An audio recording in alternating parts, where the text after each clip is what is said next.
18절로 24절 말씀. 모든 기도와 간구를 하되 항상 성령 안에서 기도하고 이를 위하여 깨어 구하기를 항상 힘쓰며 여러 성도를 위하여 구하라.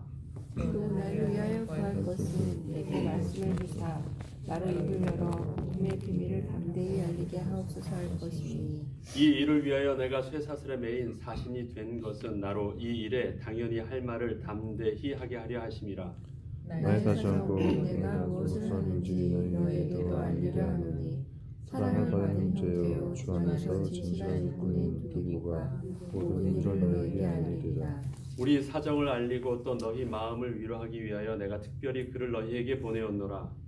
아버지 하나님과 주 예수 그리스도께로부터 평안과 믿음을 경험한 사랑이 형제들에게 있을지어다. 함께 읽습니다. 우리 주 예수 그리스도를 변함없이 사랑하는 모든 자에게 은혜가 있을지어다. 아멘. 그리스도의 정체성은 하나님께 예배할 때 확실하게 알게 됩니다. 하나님이 우리를 창조하실 때 우리를 하나님께 예배하고 영광 돌리는 존재로 우리를 창조하셨기 때문에 하나님과 예배할 때 내가 하나님의 백성이고 그리스도인이구나를 정확하게 이제 알 수 있습니다. 또한 그리스도인의 영적 싸움은 기도할 때 비로소 시작되어집니다. 사람들은 영적 싸움 한다는 것을 고통당하는 것과 갈등하는 것과 오해를 합니다. 혼돈을 합니다. 내가 삶 속에서 막 힘들어가지고 버티고 견디고 막 부대끼는 것은 싸우고 있는 것이 아니에요. 고통당하고 있는 것입니다. 아프니까 아파요. 안 아팠으면 좋겠습니다라고 거부하고 있는 것은 내가 싸우고 있는 게 아니에요. 아픔에 반응하고 있을 뿐입니다. 영적 싸움은 실질적으로 우리가 기도할 때 비로소 대상과 실질적인 이제 맞붙은 싸움이 시작되어지는 것입니다. 우리는 고통을 당하거나 갈등하거나 어떤 고통을 거부하는 것이 우리가 해야 되는 실질적인 모습이 아닙니다. 우리는 영적 싸움을 해야 됩니다. 영적 싸움은 반드시 명심해야 될 것, 기도할 때 시작되어집니다.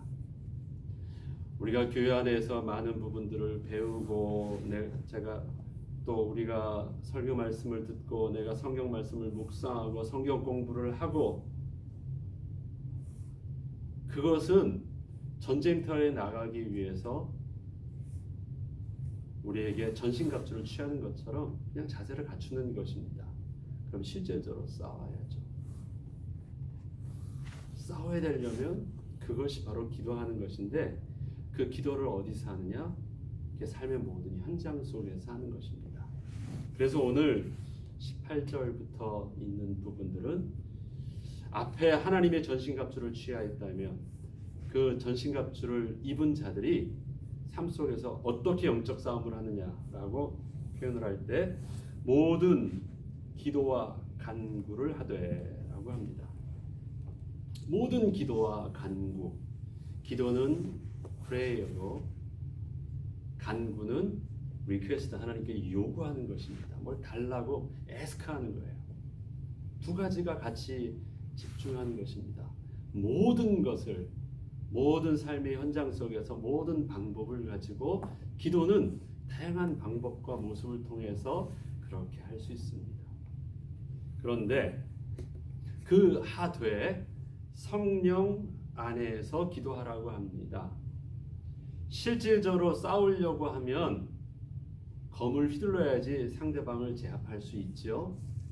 내가 방어하는 것은 나를 지키는 거고 승리하려면 제압해야 되는데 그것이 검이었습니다. 검이 어저께 할 때 무엇이었죠?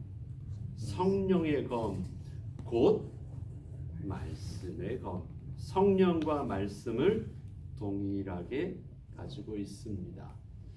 말씀이란 것은 단순히 그냥 성문화된 책에 기록되어져 있는 문자를 말하는 것이 아닙니다. 말씀은 하나님의 뜻입니다. 하나님께서 실제적으로 말씀하신 것입니다. 그래서 싸움의 도구는 말씀의 것만 있지 않고 하나가 더 있었죠. 구원의 투구가 있는 것입니다. 내 머리를 보호하는 투구, 그것이 구원이에요. 어제 말씀드렸듯이 구원은 내가 하나님 앞에 항복 선언하는 것이 우리의 구원받음입니다. 우리 사형리에서 보면 어떻습니까? 우리의 좌소에 의자에 내가 주인이었던 자리에 십자가가 왕좌에 앉는 것이죠. 그래서 우리가 구원받았다라는 분명한 정체성은 어디서부터 시작됩니까? 내가 하나님 앞에서 항복 선언하는 것입니다. 하나님이 나의 왕이십니다. 내 안에 오셔서 나를 도와주소서가 아니에요. 내 안에 오셔서 나의 왕 되어주시고 나를 다스려주세요. 그 앞에 한 가지 더 우리가 고백하는 것이죠. 나는 죄인입니다. 나는 주의 종입니다. 이게 영접이에요. 구원의 투구를 썼다라는 것은 무엇입니까? 나의 뜻을 하나님의 뜻에 맞추는 것입니다. 그래서 내가 왕이고 내 머리, 내 생각대로 움직여지는 것이 아니라 구원이라는 투구를 썼다라는 의미는 나의 모든 생각들이 어디에 집중하겠다라는 것이에요? 하나님께 집중하겠다라는 것이고, 그 하나님께 집중된 나의 순종하는 마음이 무엇을 가지고 힘있게 사용할 수 있어요? 그 하나님께서 들려주시는 말씀과 하나님의 뜻에 맞춰서 내가 움직이는 것이 바로 검이 되는 것이고 승리의 힘이 되는 것입니다. 공격할 수 있는 실질적인 무기가 되는 것입니다. 그러면 성령 안에서 기도한다라는 것은 무엇입니까? 바로 계속해서 나의 그 기도는 어디에 제한을 두고 어디에 방향을 맞춰야 된다는 거예요. 계속해서 하나님의 뜻이 무엇입니까? 하나님의 뜻이 이것이라면 그 안에서 내가 해야 될 일들은 무엇입니까? 그것입니다. 지난주에 우리 한 목사님께서 설교하실 때 그러셨죠. 매일 주의 말씀을 아침마다 읽는데 물론 100% 매일 하나님께서 이 말씀을 통해서 내가 무엇하라고 지시하지는 않습니다만 하나님께서 그 말씀을 통해서 어떻게 내가 이 말씀을 통해서 말씀에 순종함으로 하나님 어떻게 삶에 적용해야 됩니까? 라는 부분들을 끊임없이 물어볼 때 하나님께서는 그 말씀에 적용할 수 있도록 하나님께서 그 길을 인도해 주신다는 것입니다. 그게 성령 안에서 기도한다라는 것이. 뭐 성령을 받으니까 뭐가 영적으로 막 해서 어떤 영적인 뭐 신비한 뭐가 막 그런 것이 아닙니다. 굉장히 사실적인 하나님의 말씀 속에서 우리를 이끄시는 하나님의 인도하심이 있습니다. 근데 성령 안에서 기도하는 부분들이 영적 싸움의 이 방법인데 이를 위하여 그 기도하기를 위하여 깨어 구하기를 항상 힘쓰며 이 부분들이 깨어 구하기를 항상 힘쓴다라는 부분들을 영어로 하면요 둘로 나누어서 말합니다. 하나는 be alot이라는 것과요. 하나는 keep on이에요. 계속해서 기도하는 부분들을 꾸준하게 멈추지 않고 하는 그 부분들을 둘로 나뉩니다. 이 깨어 있다라는 말은 잠에서 깨라는 그 부분들이 아니에요. be alert. 이건 뭐냐면 자꾸 내가 깨어서 아니면 자꾸 그 자칫하면 포커스를 잃어버릴 수 있는데 잃어버리지 않도록 늘 내가 그 부분들을 경계할 수 있도록 자꾸 나를 자극하는 거예요. 깨어있는 상태를 유지하는 것. 그리고 그 방향성과 그 포인트를 잃지 않도록 늘 비얼라타라는 거예요. 그게 깨어있는 것인데 그 부분들은 무엇하고요? 어떻게 하냐면 계속해서 항상 기도하는 그 부분들을 유지하면서 그런데 이렇게 깨어 있고 기도하는 것을 유지하기 위해서 깨어 있도록 나를 자극하고 방향을 잊지 않도록 하는 그 포커스가 어딨냐면요, 여러 성도를 위해서 구하는 것이 비밀이래요. 그런데 이것도 원문적으로 보면 여러 성도를요, 모든으로, 여러가 아니라 모든입니다. 그 다음에 성도는 지극히 거룩한 자들을 말합니다. 여러 성도. 그런데 우리가 이 에베소서를 앞에서 읽으면서 성도들 안에서의 바울이 말한 성도들은 누구누구가 있었죠? 지극히 서로가 갈등되어지는 두 부류가 있었어요. 한쪽 서로 볼 때는요, 서로 갈등되어지는 부분이에요. 서로에게는 네가 옳다 내가 옳다 하면서 서로 아파하고 힘들어하는 부분이기도 해요. 유대인과 헬라인, 이방인의 모습처럼 한 거예요. 그런데 그들을 모든 성도로 보았습니다. 특히 성도라는 것을요, most holy로 표현하고 있어요. 원어는 지극히 거룩한 성도다. 여러 성도가 아니라요, 아주 거룩한 성도, 모든 성도, 교회 안에서 모든 성도예요. 내가 마음에 드는 쪽만이 아니라 내가 마음에 들지도 않는데 그 안에서 우리는 무엇을 봐요? 하나님께서 거룩하게 하신 하나님의 구원과 하나님의 은혜를 보는 거예요. 그것이 안 보이면 우리가 뭘 할 수 없느냐? 저들을 위해서 기도할 수 없어요. 저들을 위해서 원망할 수는 있어도 저들을 위해서 기도할 수 없어요. 그런데 저들을 위해서 기도할 수 있다라는 것은 내가 언제나 비얼랏한 상태가 되는 거예요. 그런데 내가 비얼랏이 안 돼요. 왜 안 됩니까? 영적으로 내가 하나님 앞에 서 있죠. 하나님의 뜻에 대한 하나님의 중심, 하나님께 내가 구원의 투구로 썼다라는 항복선언이 안 된 상태를 말해요. 그래서 나 자신은 어떻게 해서 진단할 수 있냐? 내가 오늘 열심히 기도하고 있다고요? No!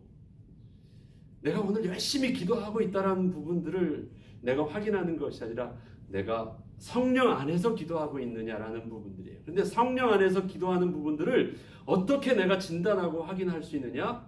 네가 모든 성도를 위해서 기도하고 있느냐라는 거예요. 내가 나를 위해서 기도하고 내 자식을 위해서 기도하고 있고 내가 마음에 드는 사람을 위해서 기도하고 있는데 여전히 내 속에서는 나에게 상처 있는, 나에게 반대되어지는, 내가 무관심한 그 사람들에게, 미워하는 그 사람들에게 있어서는 내가 없다면 나는 깨어있는 영적 싸움은 실제적으로 하고 있지 않습니다. 사단은 그 부분을 통해서 복음이 아닌 부분들이 우리에게 집어들게 하기 때문에 그렇습니다. 자, 영적 싸움은 기도로 하는데 기도에 대한 정확한 방향성을 그렇게 성도를 위하여, 모든 성도를 위하여 구하는 그 비밀 속에서 깨어있으라고 말했습니다. 그게 첫 번째고요. 두 번째는 또 나를 위하여 구할 것. 여기서 나는 누구예요? 바울입니다. 그런데 19절과 20절에 보면 바울은 자기를 지금 어떻게 자기 자신의 모습을 데피니션을 정의하고 있습니까? 바울은 자기를 지금 자기 모습을 어떻게 정의하고 있어요? 20절을 보면 자기를 사도라고 정의합니까? 자기를 전도자라고 말하고 있습니까? 자기를 쇠사슬에 매인 사신이다라고 말하고 있죠. 다른 표현에서는 자기를 이방인의 사도였다라고 표현하기도 합니다. 자기를 하나님의 자녀라고 부릅니다. 창세전부터 택하신 하나님의 거룩한 백성이라고 말합니다. 알지 못했을 때 자기를 또 유대인 중에 유대인이었다고 표현합니다. 그런데 지금 에베소 성도들에게 자기 모습을 무엇으로 정의하고 있냐면 쇠사슬에 매인 사신입니다. 쇠사슬에 매였다라는 것은 어떤 의미죠? 그가 지금 옥중에 갇혀 있다라는 것이고요. 그 그가 지금 신분이 죄인의 모습으로 붙들려 있다라는 것이죠. 그런데 사신이 영어로 뭘로 되어 있죠? 엠베서더로 되어 있습니다. 원어적으로도 마찬가지예요. 정확하게 표현된 것입니다. 내가 복음의 메인이 아니라 쇠사슬의 메인 전도자라고 표현하지 않고 엠베서더로 표현하고 있습니다. 왜 자기 자신을 위해서 기도하는데 저들에게 자기 자신을 사도라고 표현했을까요? 대사라고 표현했을까요? 그런데 특별히 어떤 대사라고 표현하고 있냐면 왜 쇠사슬에 매여 있는 사도라고 표현했을까요? 사도의 역할은 대사의 역할은 뭐죠? 자기의 백성들을 보호하는. 실질적인 대사가 해야 될 일들은 뭐냐면 왕의 주권자의 말을 대신 가서 전해주는 사람입니다. 실질적으로 대사가 해야 되는 그리스도의 대사가 되는데 우리는 여기서 이제 대사관의 업무 중에 백성들을 향한 그 부분들도 있지만 실질적인 부분들은 뭐냐면 나라를 대표해서 나라의 주권자를 대신해서 누구를 만나러 가는 거예요? 그 상대국의 주권자를 만나러 가는 것입니다. 그게 대사의 역할이에요. 그래서 주권자의 뜻을 상대국 주권자에게 말을 합니다. 말을 할 때 나는 대사로 왔지만 내 말이 곧 주권자의 말이라는 그 부분들을 상대방이 인정하고 받아들입니다. 그래서 대사가 가는 그곳에는 주권자의 그 나라의 국기가 걸리는 것입니다. 대사로 표현하고 있어요. 특별히 쇠사슬에 매여 있는 대사가 되어야 되는 이유는 무엇입니까? 거기에 있을 때 공적인 자기를 판단하는 이 죄인이 실질적으로 판단을 받으려면 고소하고 고소한 자 때문에 잡아서 판결한 자가 판단하지 않습니다. 판결하기 전에 무엇을 통해 고소받은 자가 피고인이 뭘 해야 됩니까? 자기를 변론하죠. 지금 자기의 역할들을 그렇게 얘기합니다. 특별히 바울이 또 로마로 갈 때도 로마로 가야 되는 명확한 이유들을 이것과 동일한 뜻으로 표현하고 있습니다. 로마에서 가야 되는데 로마로 안 가도 됐어요. 근데 자기는 로마로 간대요. 로마로 가는 방법이 무엇이었습니까? 자기가 죄인 되어서 가는 것이에요. 그래서 스스로 죄인 됩니다. 너 그렇게 안 가도 돼. 여기서 내가 해결해 줄게. 아닌데 나는 죄인 된 모습으로 끝까지 올라가서 그 가이드 앞에서 서도록 자기가 황제 앞에 설 것을 명합니다. 죄인의 모습을 끝까지 유지하면서 가야 된다는 것이에요. 왜요? 거기 가서 해야 될 말이 있기 때문에. 예. 스스로가 이 부분들을 자기가 선택한 것이고 그 다음에 하나님의 선하신 계획 속에서 내게 이 위치에 있게 하신 거예요. 대사가 되게 하신 거예요. 그 전에는 이방인의 사도가 되게 하셨고 전도자가 되게 하셨는데 자기가 지금 이렇게 옥중에 매이게 되면서부터는 이것이 하나님의 주권과 섭리 속에서 나를 대사로 임명하셨다라고 표현하는 것입니다. 왜요? 주권자에게 세상 권세자에게 하나님의 복음이 무엇인지를 정확하게 말할 수 있는 위치에 있게 하기 위해서 바울이 로마의 황제 앞에 설 수 있는 유일한 방법이 무엇이었습니까? 그가 죄인된 모습이었기 때문에. 그래서 자기를 위해서 기도할 때 억울하게 잡혔으니까 이 옥중에서 풀려달라기를 기도한 것이 아니라 그것은 하나님께서 내게 대사로 임명하신 것이니까 옥중에 있다라는 그 자체로 투옥됐다는 것에 나를 위해서 걱정하지 말고 잘못됐다고 생각하지 말고 오히려 어떻게 해요? 당연히 할 말을 하게 하시기 위해서 세운 것이니까 이렇게 기도하고 구하라고 말합니다. 바울 사도에게 말씀을 주사 바울의 입을 열어 복음의 비밀을 담대히 알리게 하옵소서라고 합니다. 그가 지금 이제 재판장 앞에 선다면 자기를 잘 변론할 수 있도록 인도해 주셔서 별일 없이 풀려나게 해 주시옵소서. 그렇게 기도해야 되는 게 맞지요? 그런데 하나님께서 나를 사도로 임명하셔서 파송한 것이니까 그렇다면 대사답게 그 하나님의 뜻을 정확하게 오히려 더 담대하게 하나님의 권위를 가지고 담대히 증거할 수 있도록 해달라고 기도하래요.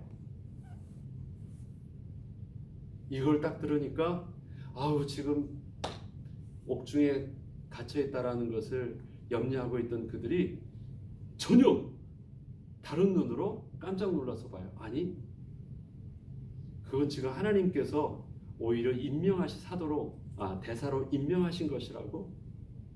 그리고 기도를 여지껏 하던 기도를 내려놓고 오히려 하나님의 주권 속에서 대사의 역할을 잘할 수 있도록 기도하라. 그것이었습니다. 바울의 자기에 대한 명확한 정체성을 알려줍니다. 기도의 제목이 내용이 바뀝니다.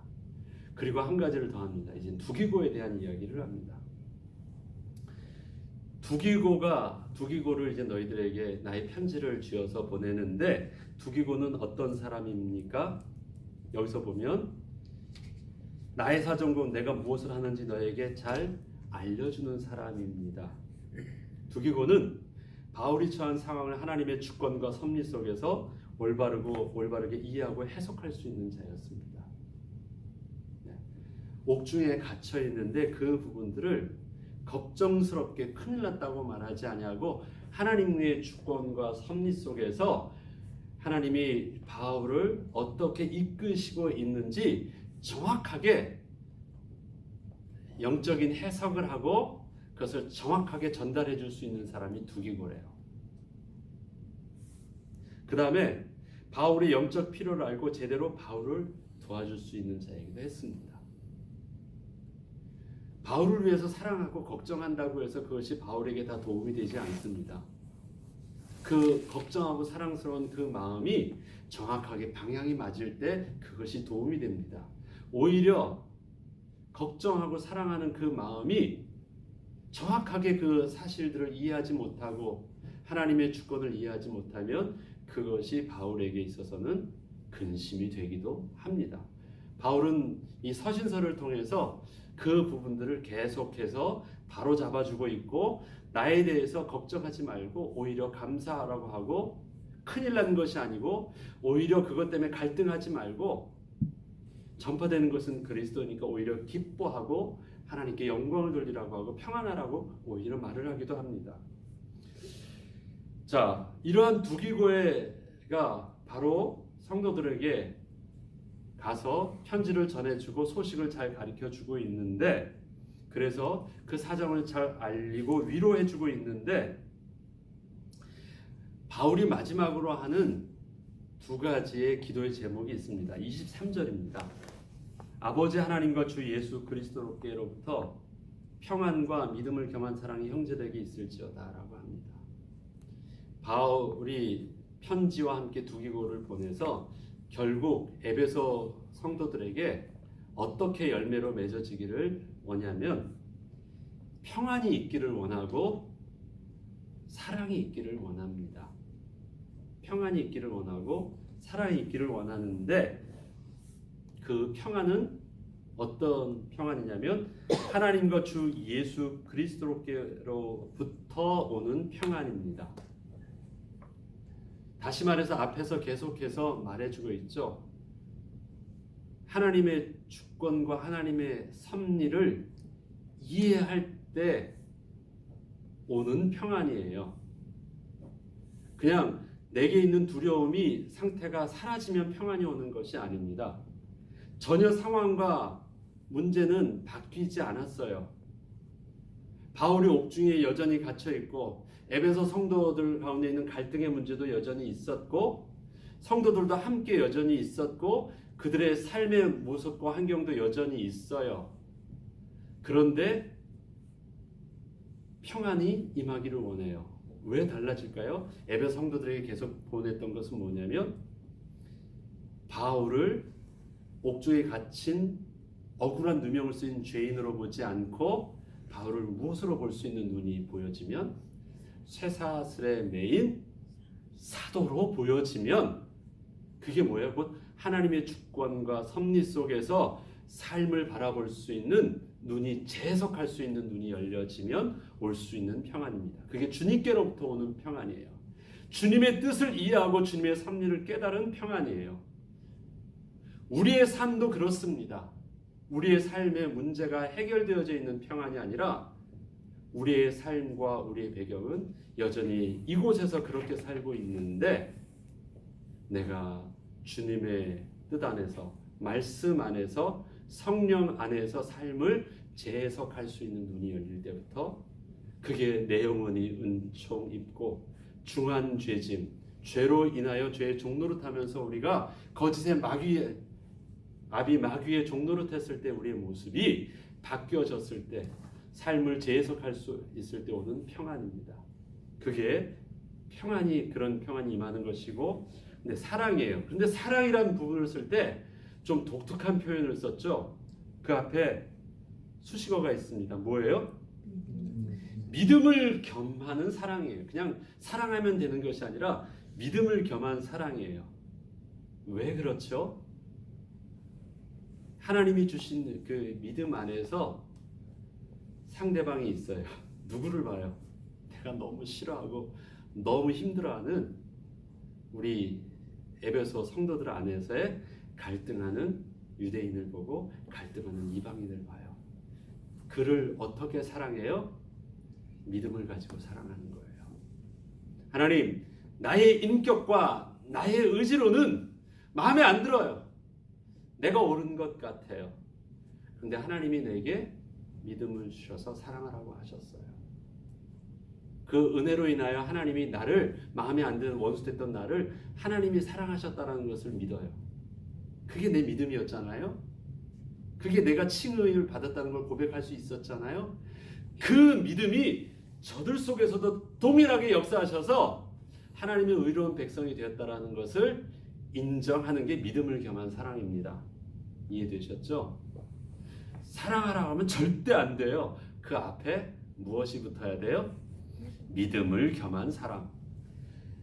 우리가 우리 죄를 용서해 준 같이 저를 용서해 달래요. 내가 나의 죄를 용서했다는 건 뭐예요?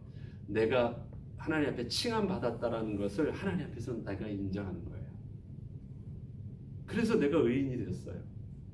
그것처럼 내가 나를 용서했기 때문에 내가 하나님 앞에서 나를 의인이라고 인정할 수 있던 것처럼 저들도 그렇게 용서하는 것이에요. 무엇을 가지고? 믿음을 겸한 사랑을 가지고. 자, 두 가지 합니다. 하나님의 주권 속에서 나는 평안을 회복할 수 있습니다. 이거는 삶을 재해석하는 것이에요. 나의 주권 속에서 보는 것이 아닙니다. 사랑합니다. 하나님의 믿음 안에서 사랑합니다. 이것을 말하기 위해서 그냥 평안하고 사랑하라를 말하는 것이 아니라 에베소서의 긴 내용을 쓴 이유는 무엇입니까? 평안하고 사랑하라는 말을 하려고 한 것이 아닙니다. 그 평안은 하나님의 주권을 이해하게 되면, 전권을 하나님께 맡기게 되면 올 수 있는 평안이니까 하나님의 뜻을 주권 속에 맡기라는 것이고, 그 사랑은 너에게 주셨던 구원의 믿음, 에베소서 2장에서 말씀하였던 너희가 그 은혜로 인하여 믿음으로 말미암아 구원을 얻었나니 이것이 너에게서 난 것이 아니라 하나님의 선물이라고 하는 그 믿음의 은혜를 회복할 때 오는 사랑이니까, 평안과 사랑 안에 하나님의 주권과 하나님의 믿음을 회복하라고 말씀하십니다. 그것을 가지고 우리는 어떻게 할 수 있어요? 모든 기도 안에서, 성령 안에서 영적 싸움을 시작하는 것. 그것이 에베소 성도들에게 바울이 당부했던 핵심이요 중심이었습니다. 우리의 영적인 비밀도, 우리의 교회 영적인 비밀도 그렇게 회복되길 주의 이름으로 축원합니다. 오늘도 기도할 때 오늘 성구영신 예배를 드립니다. 귀한 말씀을 가지고 또 한 해를 삶을 재해석할 수 있도록 또 새로운 시작을 하면서 우리에게 새로운 교회의 영적인 비밀을 회복할 수 있는 시작을 또 붙잡는 시간이 될 수 있도록 기도 특별히 준비하며 기도해 주시길 바랍니다. 주기도문으로 마치겠습니다. 하늘에 계신 우리 아버지여